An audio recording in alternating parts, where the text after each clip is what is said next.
Buenas, ¿cómo les va? Los saludo a todos los docentes de la Universidad Nacional de Chilecito. Mi nombre es María Alejandra Bowman, soy docente del Departamento de Ciencias de la Educación y la Salud. Y en esta oportunidad me comunico con ustedes para hacer una presentación que tiene que ver con cómo abordar un proceso de evaluación formativa y cómo hacerlo además y qué recaudos y qué criterios tener a la hora de pensar un proceso de evaluación formativa, de evaluación continua de procesos en el marco de un entorno virtual. Esta presentación tiene que ver con fundamentalmente decisiones y demandas que surgen en el marco de la situación social y sanitaria que estamos atravesando. Es importante tener como marco y contexto esta situación que nos obliga y que nos lleva a trabajar de un modo que no es el habitual.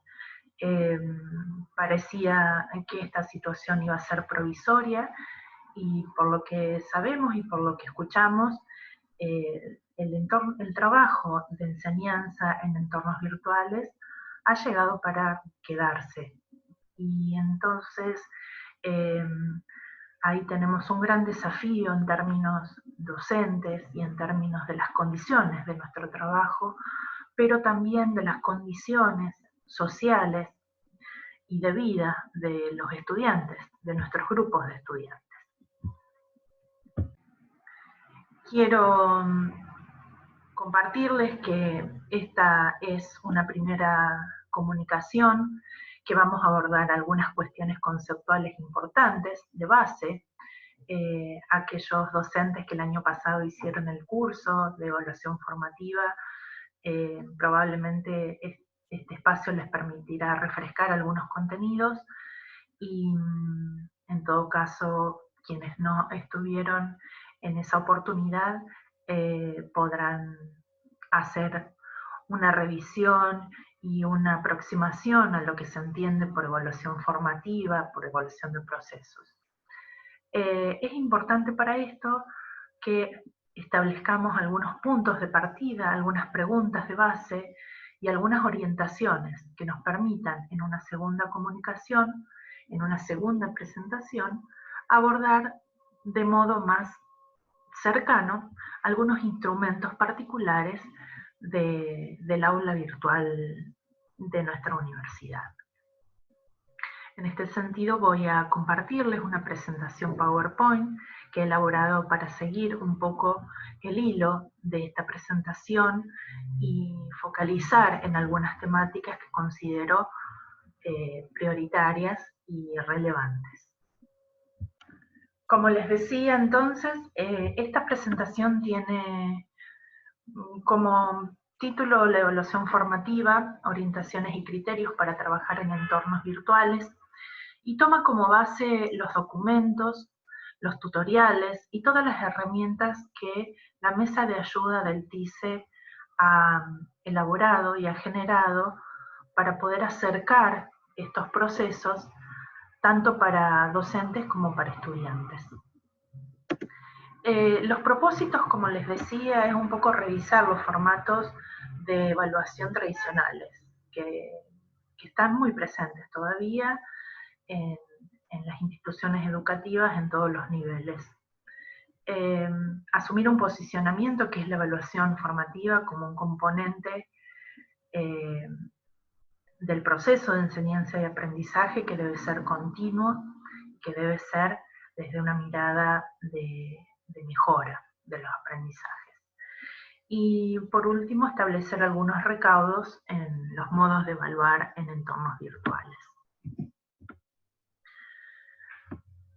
Un poco para comenzar a presentar de qué se trata la evaluación formativa, es importante mencionar que a grandes rasgos los especialistas en las temáticas coinciden en que hay dos grandes modos de entender la evaluación.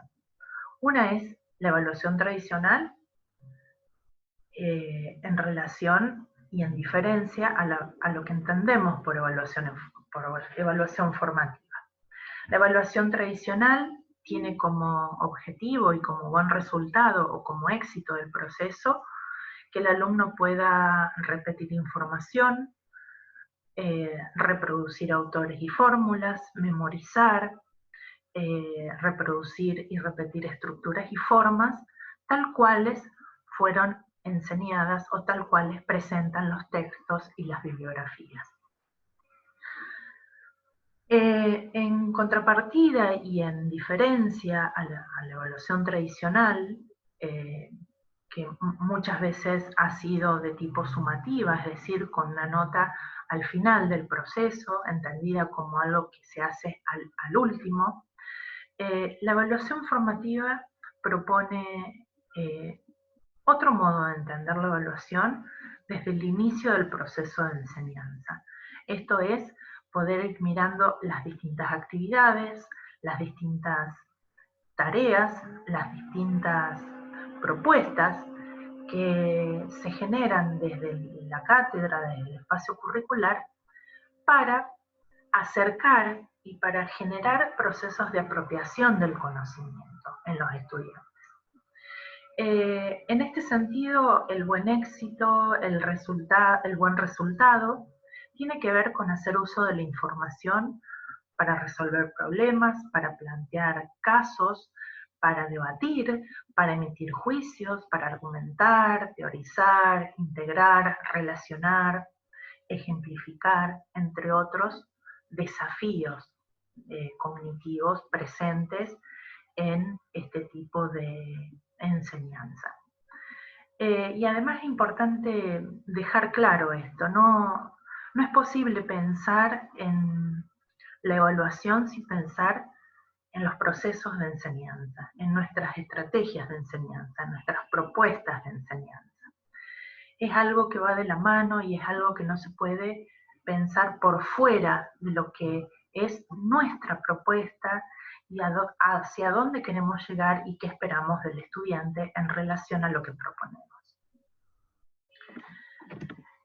Algunos de los problemas habituales que tiene la evaluación es entender solo a este proceso como un lugar de calificación, de poner una prueba, de poner nota. En muchos casos en la universidad se llega a los parciales o a las instancias finales, si las materias son cuatrimestrales, con una nota numérica que por lo general no atiende al proceso previo que se viene realizando en el marco de la cátedra. ¿Qué quiere decir el proceso previo? Quiere decir que no atiende a los procesos de aprendizaje que se han generado en otras instancias. Por ejemplo, un debate, una discusión sobre el tema, un análisis de un caso, un trabajo colaborativo, un trabajo propuesto en grupo, de a dos, los procesos de autoevaluación que los estudiantes podrían hacer antes de llegar a esa nota numérica. Entonces, acá se presentan dos problemas habituales, que es entender la evaluación solo como una calificación, como una nota que está al final del proceso, y la distancia que hay entre lo que se enseña y lo que se evalúa, que muchas veces no tiene conexión, o porque hay temas que no se vieron, o hay temas que no se explicaron, o porque hay contenidos que no fueron mediados y acompañados de un proceso que permita saldar dudas y permita abrir un espacio de preguntas sobre determinados conceptos, sobre determinados autores. Una de las cuestiones más habituales entonces y que derivan estos problemas es que la evaluación se convierte en una dinámica que condiciona el proceso. Acá hay una frase que incluí que tiene que ver con la evaluación condiciona de tal manera la dinámica del aula que bien podría decirse que la hora de la verdad no es la hora del aprendizaje, sino de la evaluación. Esto es interesante porque, bueno, estos modos y estos problemas habituales de entender la evaluación en desconexión o solamente como una nota, tiene, dice Alicia Camiglioni, un alto grado de subjetividad. Un grado de subjetividad que hace que muchas veces esa nota sea inesperada, que sea incomparable entre estudiantes, con los mismos problemas o los mismos errores, y en algunos casos, y en la mayoría, injustificada. Entonces, un poco para atar algunos hilos y algunos cabos sobre lo que pide, lo que está requiriendo la mirada sobre la evaluación formativa, es que la evaluación no sea solamente una nota y que se piense de una forma continua, orientada a la mejora del proceso de aprendizaje de los estudiantes. Entonces es importante para entender esta perspectiva y trabajar en esta línea, que los estudiantes deben tener claro qué es lo que se espera que ellos hagan desde el inicio del proceso de enseñanza.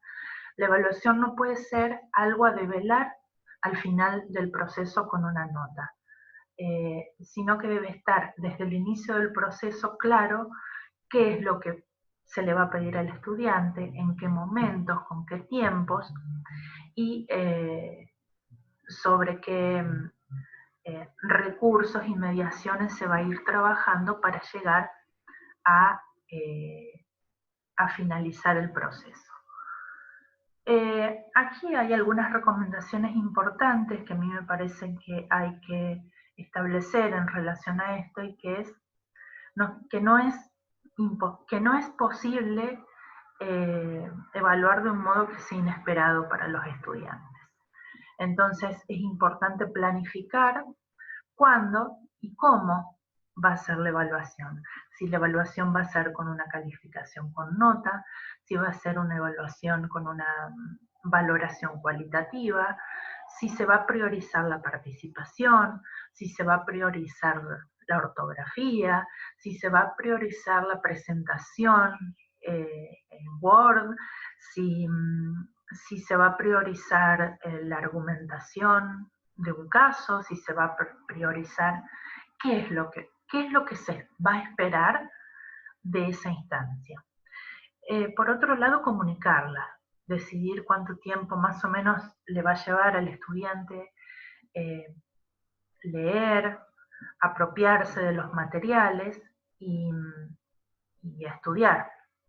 Entonces, por otro lado, es la comunicación y la explicitación de esos criterios y de esos tiempos. Entonces, otro de los criterios tiene que ver con que es importante evaluar de forma coherente a los modos en que hemos abordado los contenidos. Si yo ofrezco 3 capítulos de un libro al estudiante para que los lea, y luego sobre eso evalúo, y en el medio no tengo ninguna mediación de ese contenido, bueno, probablemente tengamos un gran porcentaje de estudiantes que solamente reproduzcan partes de lo que leyeron, o en algunos casos no le encuentren sentido a lo que leyeron. Entonces es importante poder establecer algunas mediaciones pedagógicas y didácticas sobre los contenidos para poder acercarlos, y en todo caso, si trabajamos con un análisis de caso, la evaluación no puede ser repetir y coleccionar conceptos, o viceversa. Si solamente trabajamos con una cuestión explicativa y clase magistral, es muy difícil que en una evaluación el grupo de estudiantes pueda resolver, por ejemplo, un análisis de caso, una resolución de problemas si eso no ha estado ejercitado en el proceso previo. A eso nos referimos cuando hablamos de la coherencia entre cómo se enseña el contenido y qué es lo que se evalúa posteriormente. Algunos puntos de partida que me parecen importantes entonces para pensar la evaluación como proyecto integral es, primero que nada, cómo planificamos la enseñanza y qué enseñamos. Es preguntarnos qué mediaciones pedagógicas realizamos sobre los contenidos para acercarlos al estudiante, qué sentido asume la evaluación en nuestra propuesta de cátedra, qué sentido nosotros le damos. ¿Es tradicional? ¿Es de procesos? ¿Es sumativa? ¿Es diagnóstica? ¿De qué tipo de evaluación nosotros estamos proponiendo para nuestra cátedra? ¿Qué sentido tiene en relación a la bibliografía, en relación a las actividades y a las tareas que proponemos? Por otro lado, ¿qué espera el docente de lo que proponen las consignas? ¿Qué espera el docente del estudiante? ¿Qué quiere? ¿Qué está esperando? ¿Qué requisito debe cumplir un estudiante para resolver de forma correcta esa consigna? Otra pregunta es qué criterios utilizamos para poner una calificación, ya sea numérica o una valoración cualitativa. Es importante poner criterios y establecer de antemano criterios para saber qué es lo que vamos a priorizar de esa actividad, qué es lo que vamos a considerar con mayor valor, qué es lo que vamos a considerar un excelente y qué vamos a considerar como muy bueno, cuáles son los grises que hay entre un excelente y un muy bueno. Esto de explicitar los criterios y de elaborarlos por antemano tiene que ver un poco con esto que planteábamos anteriormente sobre la alta subjetividad que muchas veces tienen las calificaciones, o porque sabemos, porque conocemos la cara del estudiante, o porque no la conocemos, o porque se destaca en algunas cuestiones, o porque no se destaca en algunas otras. Entonces, por un lado, qué criterios, y por otro lado, cómo retroalimentamos los docentes el proceso para la mejora de los aprendizajes. Cómo devolvemos al estudiante y le marcamos ciertas confusiones o ciertos errores para que pueda modificarlos y para que pueda aprender lo que nosotros estamos proponiendo como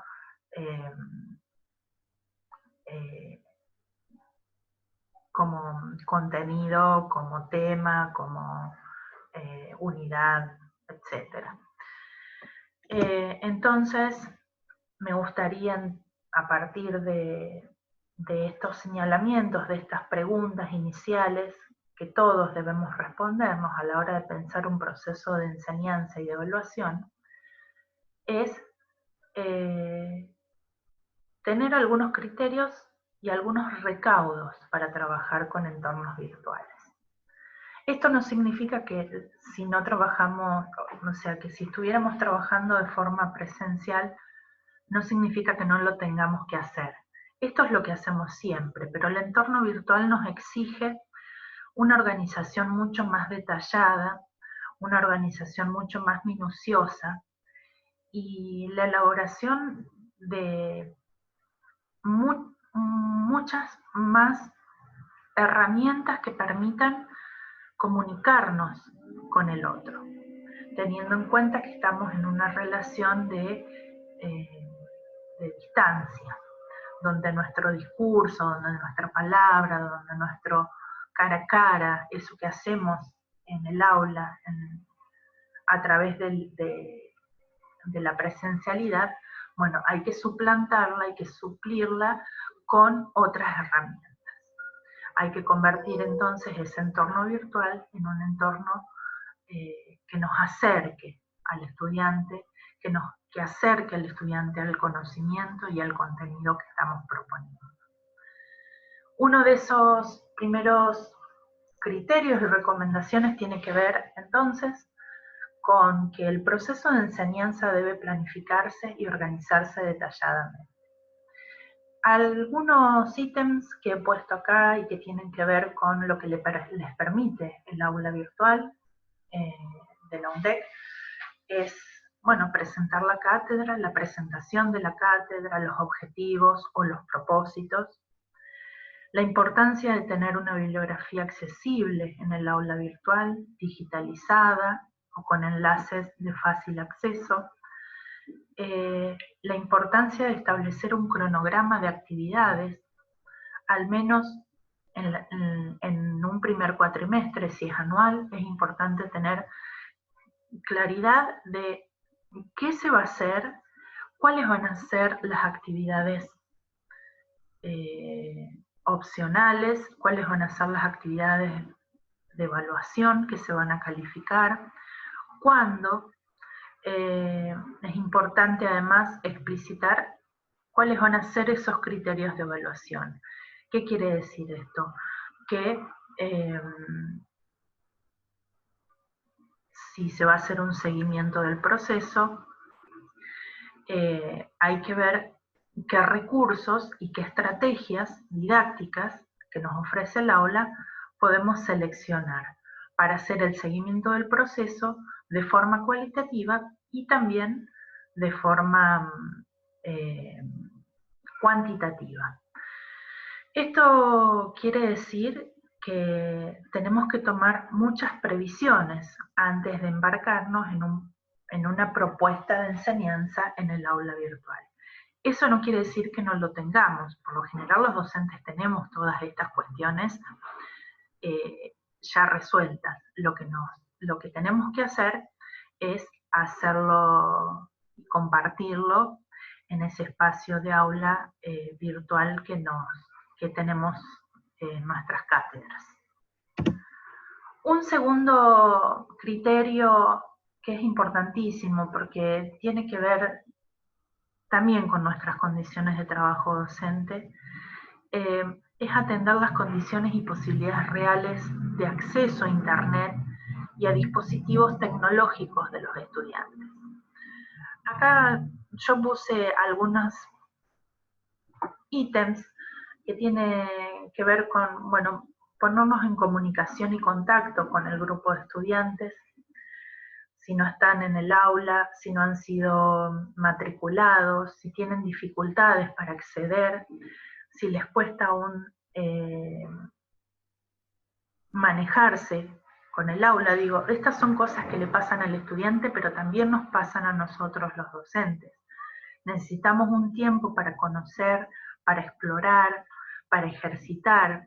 Ustedes saben que muchas veces, por más tutoriales que tengamos y documentación, si no nos animamos a probar y a ejercitar y tocar, bueno, nos vamos a quedar solamente con eso, con que podría haber sido una buena herramienta, pero necesitamos probar. Vamos aprendiendo en general en estas cuestiones sobre la marcha. La mayoría de los docentes no estábamos preparados para esta situación. Imagínense muchos de nuestros estudiantes que ni siquiera tienen computadora en su casa o que la deben compartir con sus hermanos o las deben compartir con otros integrantes de la familia que están en las mismas condiciones. Entonces, es importante saber quiénes cuentan con dispositivos tecnológicos, quiénes cuentan con conectividad a Internet. Digo, en muchos casos se utilizan datos para acceder a las clases. También tenemos que pensar que nuestras clases no son las únicas. Los estudiantes tienen además otras cátedras a las que atender y dar cuenta de determinados procesos de enseñanza. Entonces, ahí podemos hacer un contacto directo con el grupo, por mail, por mensajería, por chat, por WhatsApp, por algunas vías que nos permitan saber en qué situación están algunos estudiantes, o hacer una consulta a través de algún cuestionario breve, que puede ser en Google Forms, que es muy simple, el cuestionario del aula, para indagar, bueno, cuáles son las condiciones en las que está nuestro grupo de estudiantes. Y también hay mucha información que se está relevando por el área TICE, entonces digo, también es información importante que podemos pedir para saber cuáles son los problemas principales que tienen los estudiantes para estar en el aula, para compartir, para ver lo que se sube, para subir trabajos, para conectarse con otros, porque en función de eso tenemos que ver las alternativas que hay en el caso de estudiantes que tengan serias limitaciones. Otro punto que me parece importante destacar es la importancia de establecer diversas mediaciones pedagógicas y didácticas, esto ya lo había mencionado, en referencia al contenido y el estudiante. Es importante entonces diseñar intervenciones didácticas que ayuden a aprender. Esto se puede resolver con varias herramientas del aula y con varias herramientas que nuestros dispositivos pueden hacer en relación a, por ejemplo, explicaciones por audio. Nosotros podemos explicar una consigna y subirla al aula virtual.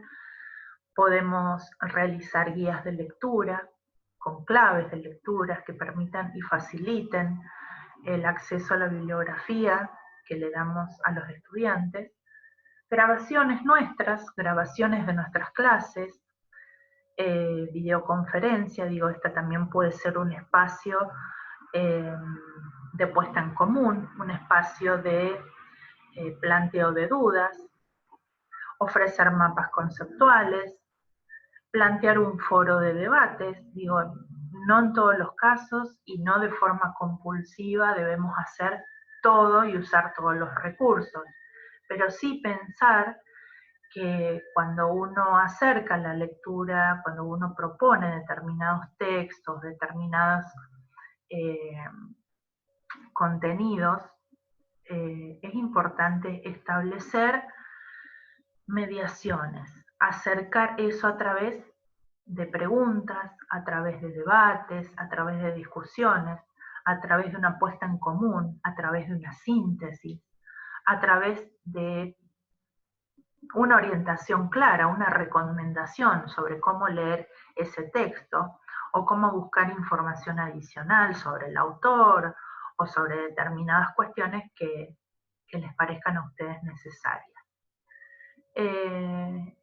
Y también recomendar y sugerirle que sobre cualquiera de estas estrategias, cualquiera de estos recursos que ustedes utilicen, se puede ir haciendo un seguimiento que es cualitativo, tanto de la participación como de las cuestiones que se ponen en común, de la síntesis, de las argumentaciones, de las ejemplificaciones, un alumno que acerca ejemplos, un alumno que acerca preguntas, dudas, es un alumno que está interesado en el proceso, es un alumno que está participando de forma activa.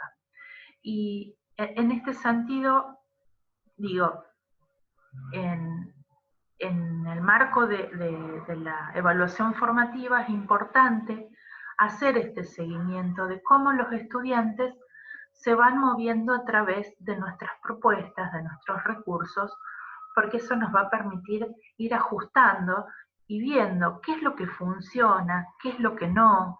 A lo mejor esta vez voy a probar con una videoconferencia, pero a lo mejor me animo en otra instancia a proponer un foro de debate. Esto tiene que ver el seguimiento cualitativo de cómo los estudiantes van haciendo este proceso, nos va dando también una pauta de cómo ir nosotros ajustando y animándonos a usar otros recursos.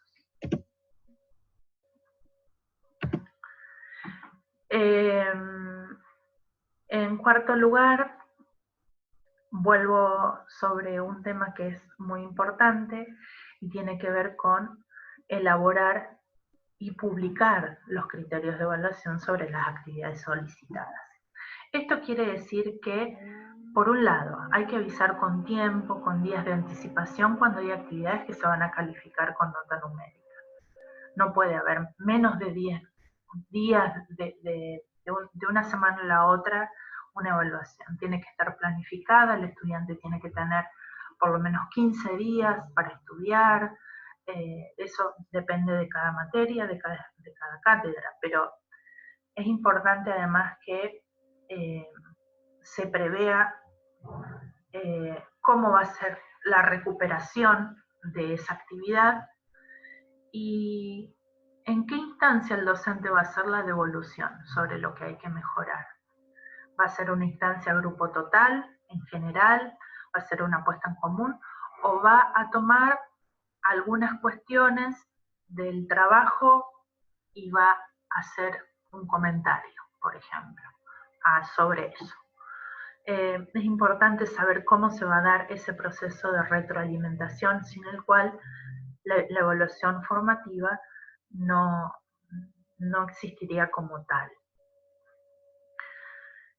Por otro lado, pensar en generar instancias de autoevaluación, de coevaluación entre pares, y también animarnos a que los estudiantes nos evalúen y valoren nuestra propuesta, porque es importante, como les decía, para ver cómo seguir, cómo pensar y repensar las estrategias que hemos utilizado hasta ahora, cómo han funcionado y qué es lo que en definitiva nuestro proceso de enseñanza ha dejado en términos de aprendizajes y en términos de apropiaciones de conocimientos.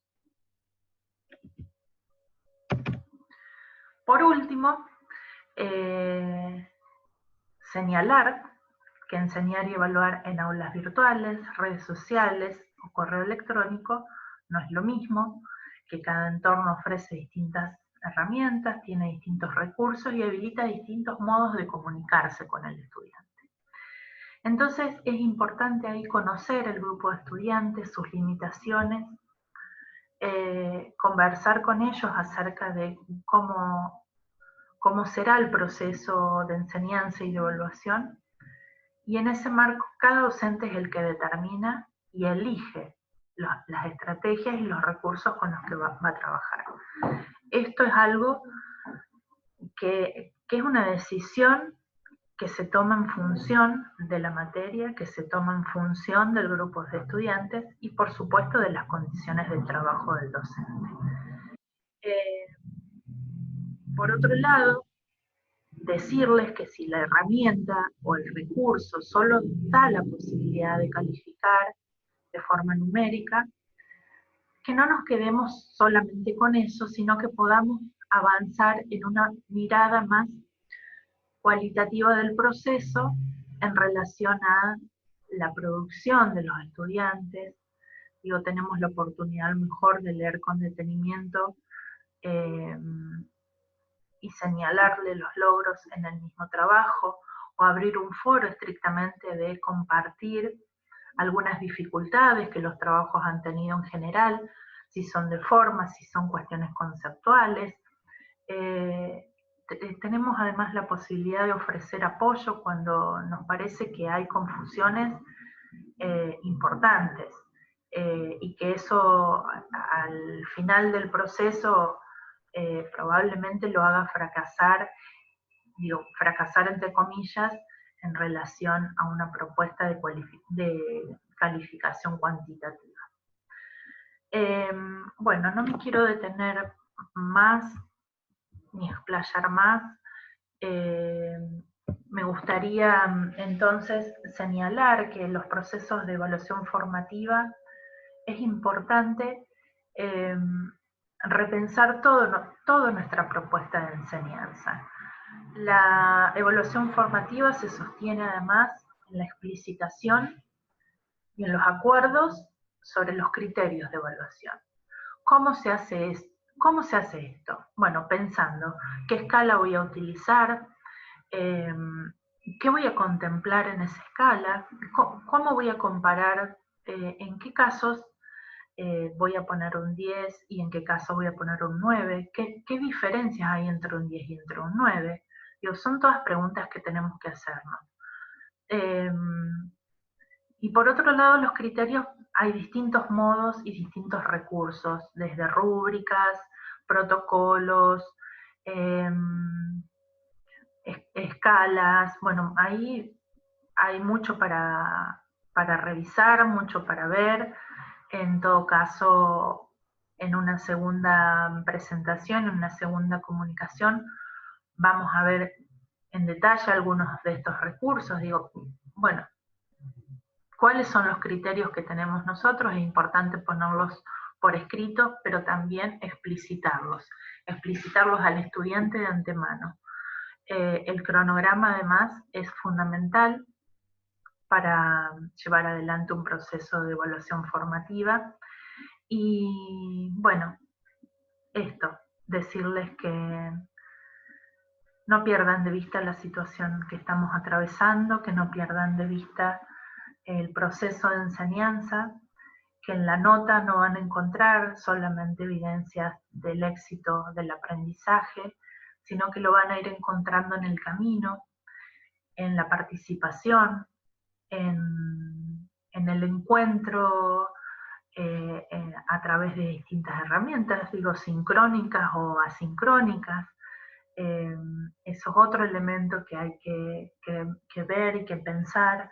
¿Cómo me voy a comunicar de forma sincrónica? ¿Lo voy a hacer al horario de la materia, en una videoconferencia? ¿Lo voy a hacer en foro? Y si es de forma sincrónica, ver cuáles son las actividades que se van a plantear, cuáles son los tiempos de entrega y qué tiempos voy a utilizar como docente para hacer devoluciones sobre la marcha del proceso, sobre las entregas y sobre las actividades que se han subido al aula. Bueno, decirles que es importante pensar en una perspectiva del proceso porque nos desafía profundamente a los docentes, porque nos desafía también, nos desafía como docentes, como trabajadores y como miembros de familia. Digo, estamos todos atravesados por condicionamientos de toda índole.